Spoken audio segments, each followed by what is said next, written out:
I'd like to welcome you to the Mormon Studies Conference today.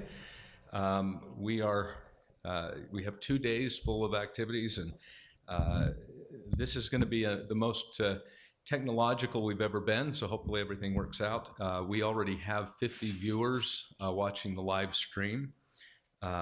In case any of you are online today, our Twitter tag is UVU Mormon, so if you post anything on Twitter, use that tag. If you can't make it to a session and want to watch the live stream, it's located at uvu.edu/UVUTV. So the internet has really transformed the way we live and the way we do things in modern society. It's changed the way we access information, the way we express ourselves, without the constraints that shackled the past traditional media, and without it allows media to flow more freely and rapidly than ever before. This has not been lost on either the church or its detractors, and so today we're going to be exploring the ways the internet has affected Mormon life. Last week I was in St. Louis, Missouri, and I was able to attend, to go to the St. Louis Temple, and I visited a Catholic cathedral and shrine, sacred spaces that were created with the intent and purpose of creating that sacred space and as places for community. Yet, as I showed my class last week, sacred spaces are now going online. You can go online to post prayers. You can go online to light candles. You can watch live meetings like this one, live church meetings. You can even enter, I think we lost our, there we go. You can even enter Second Life, which we will be talking about here later on tomorrow. So this has had the influence of being able to build communities, but in some ways it's perhaps balkanized communities. We may have more in common with people that we know on the internet who are 1,000 miles away than we do with our next door neighbors. So we want to discuss these issues of what is real, how has it transformed our communities, how has it transformed faith, and the very nature of religion itself. We want to thank our sponsors to this event, the UVU Religious Studies Program, the Department of English and Literature, Department of Communication, the College of Humanities and Social Sciences, the Associate Vice President for Engaged Learning, and we also want to thank, special thanks to the Orem Institute of Religion, Jessica Autry, Tyler Allred, Torben Bernhard, Steve Hall. All these people have helped make this come together, and so we appreciate their help in this. I want to introduce our first speakers today. Our first speaker today is Jim Faulconer, and Jim is a professor of philosophy and the Richard L. Evans Chair of Religious Understanding at Brigham Young University. He blogs at Feast Upon the Word and writes a column for the Mormon Portal at Patheos. He received his bachelor's in English from BYU and his MA and PhD in philosophy from Pennsylvania State University. He's the author of Transcendence in Philosophy and Religion, an editor with Mark Rathel of Appropriating Heidegger. Faulconer is currently working on a collection of essays by various authors dealing with religious devotional practices from a philosophical perspective.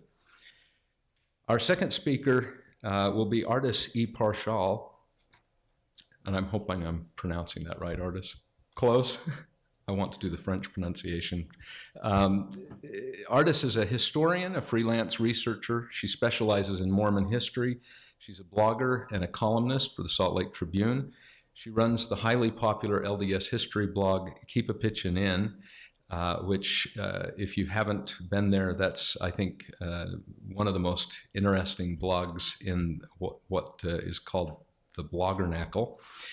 She's the author or co-author of 6 books and a regular contributor to explorefaith.org, BeliefNet. I think I just read somebody else's bio there, sorry.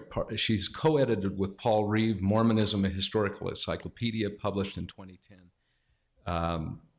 And so Ardis will be our second speaker, and then Patrick Mason will be our third speaker. Patrick is now the Howard W. Hunter Chair of Mormon Studies and Associate Professor of North American Religion at Claremont Graduate University. His primary training is as an American religious historian, but he also received a master's degree in international peace studies with an emphasis in religion, violence, and peace building. He's the author of The Mormon Menace, Violence and Anti-Mormonism in Postbellum South, published by Oxford University. Please welcome Jim Faulconer.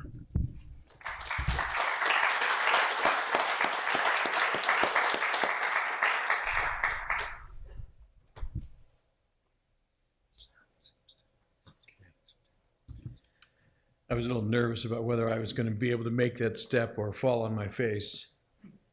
I'm glad I made it. I've seldom been less prepared for a presentation than I am for this one. Since the moment that Boyd asked me to do this, I've wondered what I was going to say about Mormonism and the internet, and I'm still wondering. I hope we find out today.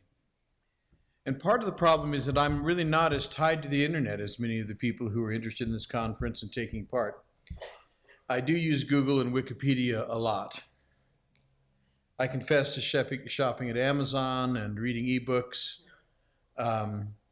I do have a Facebook account, but I don't do very much with it. Boyd mentioned that I have blogged at Times and Seasons, but I have not blogged at Times and Seasons very much for a long time. I have, excuse me, I have posted study questions for the LDS Sunday School lessons at Feast Upon the Word for a while, but the fact is that I've pretty much done all of those lessons, and so I'm not posting there anymore. In addition to that, here's a personal plug, Salt Press will publish the first 2 volumes of those study questions on the Book of Mormon, Doctrine and Covenants. The first one is called The Book of Mormon Made Harder. And so there's also no place for the blogging. And so that means that presently my only real presence on the internet is at Patheos. I'm not, I wouldn't say I'm a ghost in the internet machine, but I'm really not fully incarnationally there. That said, perhaps the best thing I could do here is to say something about what I do at Patheos. In the late fall of 2010, one of the editors contacted me and asked if I would do a weekly column. We talked back and forth for several months through some emails. Mostly I was trying to figure out what they wanted me to do. And because I also wondered whether I really could spare the time to do it. In the end, quite foolishly, I agreed. I thought it would be easier than it was, and it turns out that I was quite wrong. But I've done 58 columns as of yesterday, each usually about 1,000 to 1,200 words long. Now, I think I understand what it is that Patheos would like me to do. As I understand it, they wanted me to represent and explain Mormonism through the eyes of a reflective, practicing, socially, if not politically conservative Mormon. And so I've done columns on a variety of issues, some of which have made readers angry, which won't surprise anyone who's written for the internet. Most of which are read without any responses, which makes me wonder whether perhaps they were read at all. I've written on the play The Book of Mormon. I've written on women in the priesthood. I've written about whether Mormons are Christians, the place of the cross in LDS worship, baptism, confirmation, and other ordinances, Advent, Holy Week, a variety of Mormon beliefs. And in each case, what I've tried to say is here, as a practicing Mormon, is a practicing relatively old-fashioned Mormon, is how I understand the topic at hand. Those who know me know that I have a theological nervousness about theology. So I have a kind of schizophrenic stance in relation to theology. I'm nervous about it, but I do it on the side anyway. But I haven't strayed very far into theology in my columns. I've tried to stick to belief rather than to what theologians call theologumena. Now there's a word, by the way, if you are in college that you can use to prove that you get your money's worth. theologumena are theological opinions and explanations of what are basic scriptural or faithful terms. So prior to today's almost universal access to the internet, I could have written the same things that I have been writing. It's doubtful, however, that I would have found a publisher. If I'd found a publisher, it's doubtful I would have found an audience. It's certainly the case that Deseret Book wouldn't have published the things that I'm writing. And there are probably very few non-LDS presses who would have. There might have been some small press who could have done so, but it would have been difficult for me to do this, and I probably wouldn't have even thought of doing it. It just wouldn't have occurred to me that that's something that I might be interested in doing. But the breadth of the internet has made it much more interesting and tempting to do these things. But that breadth is also both the best and the worst thing about the internet. I can publish more easily than ever. I reach people I never would have reached before. In principle, I am easily available to millions who wouldn't have had access to a book or collection of my essays that I might have produced 20 years ago. The potential audience is the best thing about writing on the internet for obvious reasons. Every writer loves to have an audience, and I'm certainly no exception to that. But it's frightening to have that audience. I'm afraid I'm unworthy. I'm not a Marilyn Robinson. I'm always kicking myself for the infelicities I see in my columns after they're published. Shamefully, I admit that I read my own work after it's published, and sometimes more than once. I'm sure I'm the only person who does that, but what happens when I reread my work is I see ways that I could have done better. Things that I would rewrite some things I would rewrite if I had a chance. Some things that unfortunately I would rewrite if I knew how, and I don't. Now, I have a wonderful editor at Patheos, Kathleen Mulhern, and she's been kind enough to make post-publication changes for me on a number of occasions. But I've tried not to put too much of a burden on her patience, so I don't ask her to make any changes in what I've written, unless it's an obvious typo or serious mistake of some kind. So what happens is that I see in those things I could have perhaps done something about, and then I see the things that if I were a better writer I could do something about, but I'm not a better writer. I see infelicities that show my writing galumphs along when I wish it would trot or canter. Unfortunately, however, it turns out that galumphing rather than trotting is my style. So I live with that fact and I keep on writing, keep on galumphing, afraid that I will be recognized to be a galumpher, so fearing that you'll notice that I'm not a good writer, but unable to stop myself from writing anyway. It's a form of addiction, I suspect. The internet allows me to do what I could not possibly have done otherwise in terms of my writing. The breadth of the audience is also the worst thing about writing, because obviously it is, first of all, impossible to think of who my audience is. It could be my mother, one of my grandchildren, it could be a friend, mostly it's someone I don't know at all. It could be someone who knows nothing about LDS belief. It could be someone who knows a great deal. The reader might be high school educated or college educated or an autodidact. Those coming to Patheos might be inquisitive, bored, friendly. They might be angry and unreasonable. I have no idea how to write for an audience with that many possibilities. Now, you might say that the same thing is true of print publication, but I think it's true in a quite different way. Since print publications are almost always aimed at a particular audience and they're rarely going to be read by many outside that audience. Writers are much more publicly exposed on the internet, where search engines and rapid access put everything at a reader's fingertips. It requires almost no effort to find what you're looking for, even out of mere curiosity, and stumbling onto something unexpected is de rigueur for work on the internet. Similarly, what I say on the internet, some of it perhaps said more hastily than it ought to have been. If I were publishing in print, I would probably have been more careful, taken more time. Some of what I say has a semblance of eternity that goes on beyond the eternity of books. I don't want to be held responsible for things that I wrote. Some of it that I wrote yesterday or the day before, I'm ready to disown now. I might have changed my mind. I might have found a better way to explain myself. And print medium are bad enough for keeping my earlier ideas in circulation. The internet is far worse. The breadth of the audience and the structure of communication means as well that if you write for the internet, as everyone here knows, you'd better thicken your skin. Others there have considerably more experience than I with it, but even with the small amount of experience I have and my limited exposure to readers, I have to say I've been surprised at the vitriol that can come from some who comment. Of course, I'm not saying anything to anyone who knows anything about the internet, but people on the internet really can be surprisingly mean. And even sometimes when they're willing to use their real name, though less often. On the positive side, internet comments sometimes help me see things where I could have explained myself better. So a particular criticism may reveal that I thought I'd explained that well and I didn't. And if I think about it, next time I say something about it, I can think about how to do a better job.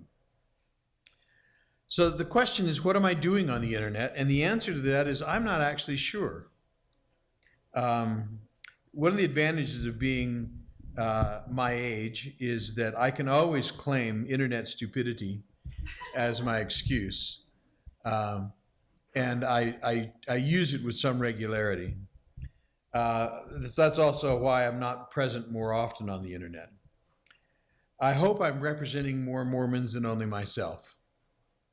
But on the other hand, I also recognize that I have a rather idiosyncratic understanding of Mormonism, and it's not unusual for commenters to remind me that that's the case. I also hope I'm demonstrating to other Mormons that there is at least, this is one way to talk about and engage other people about our religion. More than that, I'm hoping to provide a place where non-Mormons can come for thoughts about Mormonism that are not tinged by proselytizing, though that one's hard to guarantee because I am, after all, a believer. Even if I just explain what I believe, that explanation is unlikely to be purely objective. Heck, I teach 20th century French philosophy. The absence of objectivity doesn't bother me very much.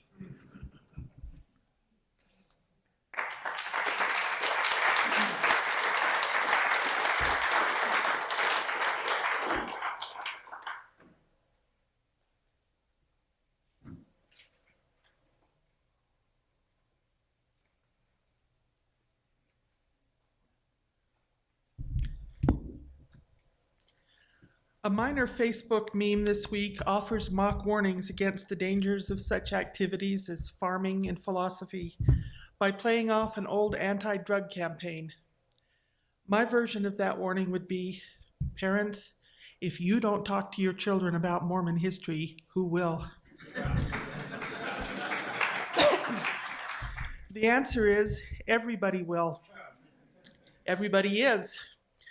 Mormon history is everywhere on the internet and is available in every flavor imaginable, and in some flavors that I suspect some of you may find unimaginable. Users of the internet can find vast libraries of primary source material, scanned or transcribed, and published by everyone from the Joseph Smith Papers Project, to universities, to Google Books, to private individuals. If you're looking for expert commentary on what it all means, you can turn to the pro-Mormon Fair at one extreme, or to the anti-Mormon Utah Lighthouse Ministries at the other. Signature Books has posted the full text of many of its publications, including histories, as have Mormon-themed periodicals like Journal of Mormon History, Dialogue, Sunstone, Mormon Historical Studies, and some of the newer university publications. People who have left the church, or are leaving the church, or who want to remain nominally within the church while sustaining themselves intellectually or socially among non-believers, have their blogs and discussion boards, very often citing historical issues as catalysts for their disaffection. The major genealogical networks host frequent discussions of Mormon belief and history when puzzled non-Mormon family historians wonder why the church commits so many resources to genealogy. The tinfoil hat crowd is well represented, with discussions of modern-day Danites and conspiracies of world domination. A white supremacy website recently scrutinized Mitt Romney's British and German heritage, wondering whether the historical taint of Mormonism made him a race traitor. Mormon mothers on the mommy blogs occasionally discuss their faith and its history. Web pages are devoted to groups like the Mormon Women's History Initiative or to the promotion of individual works of Mormon history. Personal and family blogs, like Amy Tanner Theriot's The Ancestor Files, carry well-researched accounts of ancestors in the context of their Mormonism. And of course, there is the Bloggernacle, the network of Mormon blogs whose posts are aggregated at the website ldsblogs.org, and the other Mormon-themed sites that orbit the Bloggernacle and are often assumed by the press to be part of the same confederation. Within the Bloggernacle, you find history-themed blogs like Juvenile Instructor, hosting academic discussions of Mormon history and the perils and privileges of being graduate students in the field. There is my blog, Keep a Pitchin' In, which is aimed at a more general Mormon audience and leans heavily to storytelling and to Mormon social history of the 20th century. Bruce Crow's Amateur Mormon Historian is anything but an amateur study of the history of the church in Tennessee. BOAP often features Bill Smith's studies of the early sermon texts of Mormonism or of the development of various priesthood offices. Feminist Mormon Housewives has an ongoing series on the biographies of the wives of Joseph Smith. And the larger general interest Mormon blogs, like By Common Consent or Times and Seasons, very often post articles on historical topics that are enthusiastically discussed by loyal commenters. As I was drafting this, By Common Consent addressed the BBC's recent ambush-style program framing Mormonism in part against a highly colored version of Mormon history, while Times and Seasons featured a review of a new history of Mormonism in New Zealand. And each one of these websites and discussion boards and blogs is the battleground for the ongoing negotiation of Mormon identity in the virtual age. These are not battlegrounds with only two contenders. It is not Mormon versus non-Mormon, or active Mormon versus inactive Mormon, or faithful Mormon versus anti-Mormon, or Iron Rod Mormon versus Liahona Mormon, or any of the other black and white divisions that we used to take for granted in the distant past of, say, the year 2000. Today, the internet presentation of Mormon history and what it represents about Mormon identity is so vast, so contentious, so fractured, that each individual participant has the opportunity, indeed can hardly escape the necessity, of negotiating an individual, highly personal religious identity. If 2,000 Mormons participate in internet discussions today, there are 2,000 distinct religious identities, informed to a greater or lesser degree by our history and our reaction to it. And however well we function in our families, in our wards, in businesses and nations, when we go online, we sort ourselves into communities that more or less support our views of present and past Mormonism. Unless that is, the clash between competing religious identities is what floats our boats, in which case there are communities that thrive on that very discord. Keep a Pitchin' In is, of course, the community that I know most intimately and that I will describe here. And while Keep a participants are, for the most part, believing Latter-day Saints who view with affection the church and the people we have been, I suspect the same rewards for participation, adjusted for attitude and affiliation, exist along the entire spectrum of the Mormon virtual world. First, even a niche blog like Keepa has layers of participation, layers of community. The most obvious of these are the frequent commenters. We like to discuss our history in both serious and lighthearted ways with others who share our fascination for the Mormon past. Bloggers like me very much enjoy instant feedback to our ideas, and commenters, even occasional ones, enjoy the shared experience of discussion. A handful have enjoyed the feedback so much that they have contributed excellent guest posts, some better than anything that I could write, and one has even gone on to publish in a more formal venue and to speak for the first time at an academic conference, crediting the interest shown in his ideas at Keepa as one impetus to complete his research project. Even commenters who don't go quite that far very often check their own resources and add details to a story I've posted. In more than one case, their contributions were far more valuable than the original post. I think Keepa's commenters are the best in the bloggernacle. A closely related layer of participation consists of would-be commenters whose words do not appear publicly. Because Keepa ninnies, as one commenter nicknamed us, are believers in the faith claims of the church, we come under attack from time to time by visitors who want to tell us how naive we are about the history of the church, who want to be sure that we are fully informed about this or that out of context statement by some past church leader, and whose tone suggests that when we are as thoughtful and sophisticated as the commenter is, we too will have the scales fall from our eyes and see Mormonism for the historical fraud that it is.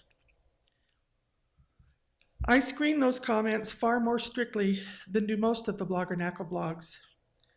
There may be a place for those arguments and those negotiations of religious identity, but that place is not at Keepa. The vigorous rehearsal of a garage band may be just as valid a human activity as the quiet enjoyment of a favorite book, but they cannot coexist in the same time and space. One will drive the other out. The same is true of internet discussions. The atmosphere I cultivate at Keepa is one of affection, appreciation, and a shared recognition that what moves us religiously today is much the same as what moved the saints in earlier decades. I will not allow the ugliness of internet trolling to drive away readers whose participation I value so much. The same goes for partisan political commentary and the perennial claims that Utah Mormons are inferior to Mormons who live as minorities within their real-life communities. But commenters, whether wanted or not, are hardly the only community at Keepa. For every reader who comments, my statistics page shows that 40 or 50 or 60 spent time reading the post without otherwise making their presence known. I do not know very much about these lurkers or what they are looking for at Keepa. I can tell only that many of them come back very often, and they stay long enough to have actually read a post. Whatever the attraction, Keepa is evidently filling a need in serving that silent community. And there is yet another community served by Keepa, one I am especially proud of attracting. These are the first time, perhaps only time visitors who reach Keepa by Google or other search engines. These visitors are looking for material on very specific topics. Sometimes I Google their search terms myself and discover that Keepa is the only place that really addresses those topics. One constantly sought out post, for example, concerns the bandeaus that primary girls and boys wore through much of the 20th century. My post illustrates the different styles of bandeaus and explains the significance of the various awards mounted on them. The perennial popularity of that post suggests to me that baby boomers are nostalgic for their Mormon youth, or that their children have recently come across their parents' carefully saved bandeaus and they want to know what they mean. The sustained interest in posts on golden green balls, sacrament gems, M-men and gleaners, and early 20th century beehive girl activities spring from the same nostalgic craving. Often read posts on Mormon visual arts or music or the tearing down of distinctive Mormon architecture would seem to be in the same category. Another oft-visited post is not really about Mormon history, but about Mormon culture. Several years ago, I wrote about dressing my mother for her burial, describing the emotions of that day and offering some practical tips for others who face this responsibility and privilege. I think people must go looking for that information only when they need it. The comments added to that post long after its publication reveal an unexpected bond, a newly forged community among Latter-day Saints of shared experience. Other visitors Google the names of their ancestors and are astonished to find stories at Keepa, sometimes stories that haven't been passed down in families. They often tell me that in private email. My favorite posts to write are the accounts of Latter-day Saints, unknown outside their immediate families, who achieved something extraordinary simply by being what they should have been as Latter-day Saints. These posts are made even more rewarding when correspondence comes from people who have rediscovered their family history through Keepa. Keepa is not, however, a world solely built on nostalgia and celebration. Because my readers and I share the worldview that the church is indeed what prophets and missionaries claim it is, we feel free to explore darker corners of our past. Examples of this are several discussions of how our parents and grandparents thought about race.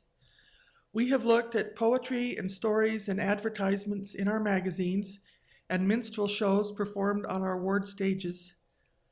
Keepa's readers have seen how bad the problem was and have discussed its effects on the lives of real people, and I want to believe are less likely to perpetuate racism or to tell its victims to just get over it.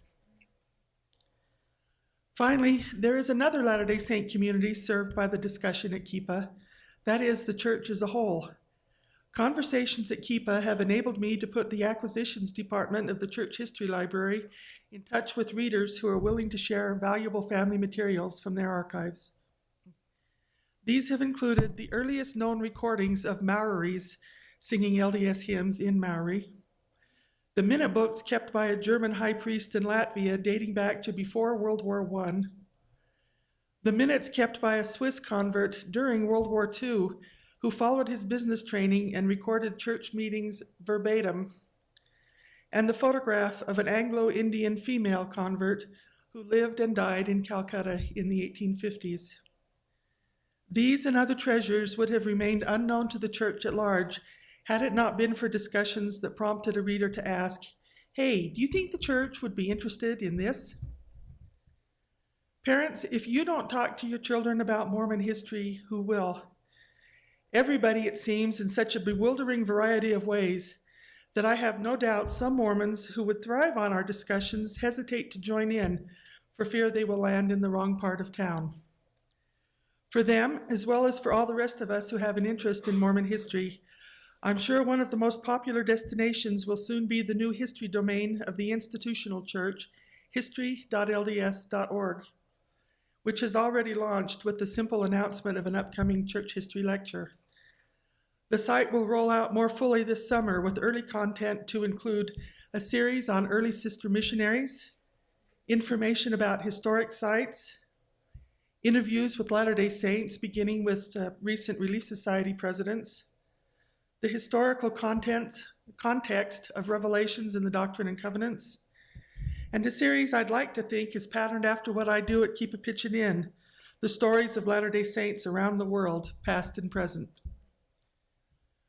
But whether your preferred source for Mormon history is history.lds.org, or the Bloggernacle, or one of the university sites, or a discussion board expressing your brand of heterodoxy, it's all out there.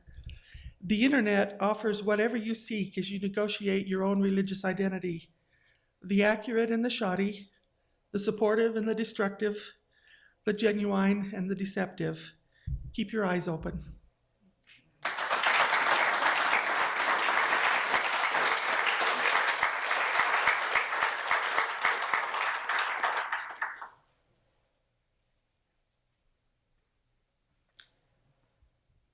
In 1971, the African-American artist Gil Scott-Heron released his powerful political anthem called "The Revolution Will Not Be Televised."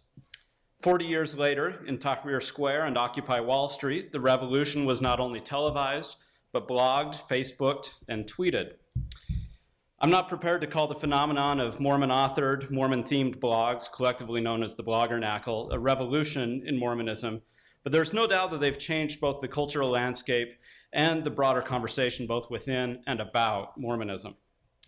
I feel a little bit nervous offering analysis of the Bloggernacle with some of its participants here in attendance, especially because I know that if they don't like what I say, the whole world will know about it in 30 seconds. But today I want to consider the intersection of Mormon blogs with Mormon studies. Because I can't bring myself to say bloggernacle through the entire paper, for the most part, I'll simply refer to the blogs, keeping in mind that my subject of study today is limited to Mormon-themed, Mormon-authored blogs, especially those that aim to deliver intellectual content rather than or often in addition to personal and devotional reflections. My reflections are based on an online survey I conducted in late November and early December 2011, posted on many of the largest Mormon blogs. The questionnaire specifically requested the participation of current graduate students, full or part-time, who are also members of the Church of Jesus Christ of Latter-day Saints or otherwise interested in the field of Mormon studies. I don't claim this to be anything resembling either a representative or random sample. I simply collected anonymous responses from anyone who volunteered. In all, I received 113 responses, with males outnumbering females over 3 to 1. And with a range of ages, though the vast majority, as one would expect for a survey of graduate students, was they were mostly in their 20s and 30s. This demographic profile is not insignificant, I think, and I'll touch on this a little bit later. When asked to list the blogs that I regularly read, the 113 respondents provided 86 distinct answers, demonstrating the astonishing breadth in the world of Mormon blogging, even when leaving out the personal and devotional blogs. This wide variety also suggests a fractured online community, as 68 of the 86 blogs were mentioned by 5 respondents or less. Only 5 blogs received more than 20 mentions. Faith Promoting Rumor was listed by 28% of the respondents, Juvenile Instructor by 34%, Feminist Mormon Housewives by 36%, Times and Seasons by 58%, and a whopping 83% listed by common consent, the 800-pound gorilla of Mormon blogs. Although most blogs keep readership statistics pretty close to the vest, the powers behind the throne at BCC did tell me that in 2011 they had over 2 million visitors, requiring a vastly broader viewership than merely the 94 respondents who listed it in my survey. But beyond wanting to know what people were reading, I was far more interested in what it meant to them. Most respondents pointed to the blogs as a space that filled otherwise unfulfilled needs. That's usually in the form of a community where they could explore the relationship between their spiritual and intellectual selves. Often feeling isolated because of their intellectual orientation within a formal congregational structure and culture that values consensus and surety over critique and questioning, most of the respondents said that the blogs acted as a lifeline, allowing them to bridge the life of the mind and the spirit, and thus stay integrally connected to Mormonism within an intellectual framework. As one respondent wrote, the blogs serve as something of a safety valve to keep my sanity, to keep me from being too cynical. Another reflected that the blogs have shown me a place where the intellectual and devotional realms can intersect.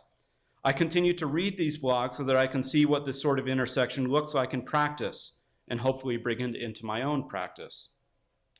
A related response was that the blogs allowed their readers, most of whom are Latter-day Saints, to join in a community of individuals with similar attitudes, interests, and outlooks, a process which many reported was difficult to do in most geographically defined LDS wards with a generally conservative membership.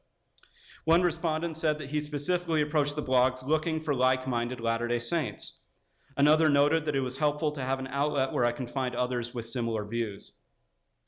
Readers used various terms to describe the qualities of the community they were seeking for: intellectual, progressive, interesting, liberal, challenging, meaningful, or discussing the hard questions. What seems to emerge from this conglomerate profile is the desire for a community within a community, predicated on a shared sense that the institutional LDS Church is not fulfilling all of the spiritual or intellectual needs of at least this segment of its membership. The blogs represent and to some degree validate and perpetuate heterogeneity within the Mormon community. One respondent wrote that they thicken the narratives of what it means to be an active, committed member of the LDS Church. Another said that they've opened up a space for alternative kinds of Mormon study, faith, and practice. The possible downside of this, as some writers pointed out, is balkanization. One respondent warned that the blogs create micro-communities that self-select and then self-reinforce. Another suspected that they have a polarizing impact because now everyone can find support for his or her ideas about religion outside the structured organization. Others also expressed concerns about a growing dichotomy between internet Mormons and chapel Mormons. To some degree, this is mitigated as most bloggers, especially on the large sites, go to pains to express their fidelity to the institutional church while embracing the alternative voluntary community mediated on the blogs. What's the relationship between the blogs and Mormon Studies? One of the striking but perhaps not surprising findings of my survey was that the vast majority of the graduate students reading the blogs are not specifically engaged in original research in Mormon Studies, nor have they received any formal academic training in the field. Of the 88 respondents who listed their degree program, only about 16 are in fields that are typical cognates of Mormon Studies. Other degree programs range from Chinese history to Spanish literature, domestic violence policy to speech-language pathology, atmospheric sciences to civil engineering, and also a number of JDs and MBAs. When asked about the relationship of their participation on the blogs to their formal graduate studies, a number of respondents rather sheepishly admitted that they consciously concealed their participation on the blogs from their faculty advisors. Some noted that this was not just to avoid the image of being distracted from their formal studies, but also to dodge any suspicion that might come upon them in academic circles if their faith commitments were fully revealed. One even said that his advisor had told him to remain somewhat distant from the bloggernacle so as to not be tainted or pigeonholed on the job market. A number of others, however, had just the opposite experience. One respondent noted that the blogs helped me come to articulate Mormon concepts, history, and engagement in more secular ways I can then explain to my classmates and professors. The use of the blogs to help construct a second-order discourse about Mormonism is particularly intriguing, especially given that the vast majority of the discussion on the blogs is by Mormons and at least implicitly for Mormons.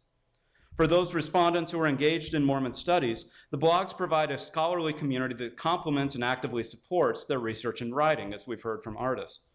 This was particularly important for the handful of non-LDS respondents studying Mormonism, who regarded the blogs as a helpful access point to LDS opinion, culture, theology, and general lifestyle. One remarked that he used the blogs to make sure I don't make too many boneheaded mistakes.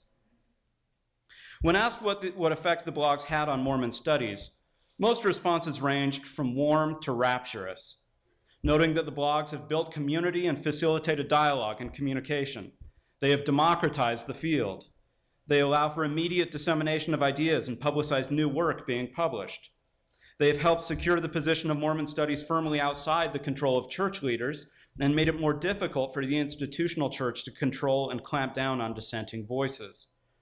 They are training a new generation of Mormon scholars while providing outlets for grassroots scholarship. They provide a forum for scholars to field test their ideas among the masses and to be better prepared to share their research with general members. They serve as a primary source, what we thought in 2011, and they help close the distance between academia and the pews. But a minority of respondents was more skeptical. A few respondents reported what they saw as an overarching patriarchy on many of the blogs, referring to them as a kind of old boys club that tends to be very male-dominated, and women continue to not be taken seriously, especially when they write from experience rather than from a scholarly perspective. That over 3/4 of the respondents to my survey were male suggests that it's mostly Mormon men in graduate school or who read these particular blogs, or both. Furthermore, while each of the major Mormon blogs has outstanding and highly respected women writers, even a cursory scan of most posts and responses on the biggest blogs reveals that most of the largest blogs are predominantly male. This does not necessarily equate with patriarchy, but it is a red flag for further consideration. Of course, women are hardly invisible in the bloggernacle, as a number of widely read and well-regarded blogs, such as Feminist Mormon Housewives and The Exponent, are almost exclusively the preserve of women. Some respondents asserted, and I think this is unquestionably true, that the blogs have strengthened feminism among their readers. Another complaint was that the blogs diluted rather than enhanced the quality of Mormon studies scholarship. One respondent wrote that with a few notable exceptions, the blogs have turned Mormon studies into even more of an echo chamber. Another described it as glorified navel-gazing. Others lamented the quality of scholarship on the blogs, complaining that the bloggernacle creates pseudo-scholars. An engineering student, offering a contrast with his own field, observed, "It's too easy for amateurs to become convinced that they're experts in Mormon studies. I have to wonder if we have too many armchair Mormon experts and not enough trained professionals." In that vein, another respondent argued that the blogs tilt discursive authority toward younger scholars, even those in the early stages of their education. While this gives the blogs a dynamic feel, the writer feared it also lent a sense of immaturity to the discussion. While recognizing instances where the blogs have seeded scholarly projects, some worried that all the effort spent by graduate students on the blogs took time and energy away from the rigorous demands of professional level research and publication. Some suggested that the blogs have too much influence, at least among their dedicated readers, in the sense that they become a substitute for published research and are becoming an authority of sorts for what needs to be somewhat appealed to, even to the point, in one respondent's review, that if an idea doesn't gain traction amongst the blogs, then it might as well have been unthought.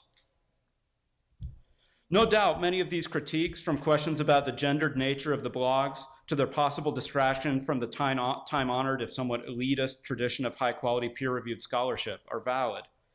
To some degree, this is all part of a broader conversation about the nature of knowledge and community in the digital age, a conversation that includes but far transcends Mormonism and the Mormon blogs. The hierarchical, credential-obsessed world of the academy is still coming to grips with the democratizing, flattening nature of the internet. But the simple fact is that no single work of published Mormon scholarship will ever enjoy over 2 million visitors in a single year, like By Common Consent did in 2011. Indeed, I doubt all published Mormon scholarship combined didn't get 2 million visitors last year. The bloggernacle, though less than a decade old, has had and will continue to exert significant influence on not just the interior intellectual and spiritual landscapes of its readers, but also on the direction and output of the growing field of Mormon studies, many of whose practitioners and apprentices are anxiously engaged in blogging. We have to anticipate that the trend will only accelerate with all its virtues and vices, and learn to embrace and positively channel all this activity. To me, the most significant question all of this raises is not what the blogs do for Mormon studies, though that's important, but what it all means for what we might call the Mormon mind. Emerging from most of my survey respondents whose graduate work is not directly related to Mormon studies was a practical notion of separate intellectual spheres. As one noted, in reality, I compartmentalize my interest in Mormon blogs pretty well from my formal graduate studies. Another simply stated, there's no meaningful relationship between the two. A third was just as blunt. It serves as a distraction when I should be studying metallurgy. For others, the wall of separation was not so high and impenetrable, but the relationship between their graduate studies and the blogs was essentially unidirectional. As one respondent put it, my studies influence what I write on my blogs more than the blogs dictate what I study.